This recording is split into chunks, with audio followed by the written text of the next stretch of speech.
AIMIM के तर्जुमान वारिस पठान को मुंबई में उनके ही घर में नजरबंद कर दिया गया है। इस बात की जानकारी खुद वारिस पठान ने अपने ट्विटर हैंडल के जरिए शेयर की है। वारिस ने कुछ तस्वीरें शेयर करते हुए बताया कि उन्हें उनके मुंबई में वाक़ घर पर हाउस अरेस्ट कर लिया गया है। उन्होंने इल्जाम लगाया कि उन्हें इसके लिए हाउस अरेस्ट किया गया क्योंकि वो हिजाब को लेकर पुरअमन मुजाहिरा करना चाहते थे।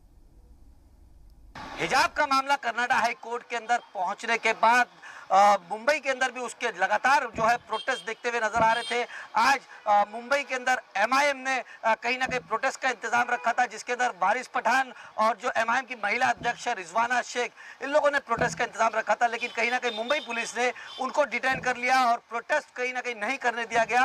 और वारिस पठान का साफ तौर पर यह कहना था कि ये फंडामेंटल राइट्स का उल्लंघन है, कहीं ना कहीं हमें हमारा हक नहीं दिया जा रहा। महाविकास आघाड़ी सरकार हालांकि महाराष्ट्र के अंदर है, लेकिन फिर भी हिजाब के प्रोटेस्ट के लिए रोका जा रहा है। ये तमाम तरीके की बात वारिस पठान ने कही, लेकिन वारिस पठान और उनकी पूरी टीम को मुंबई पुलिस ने डिटेन कर लिया।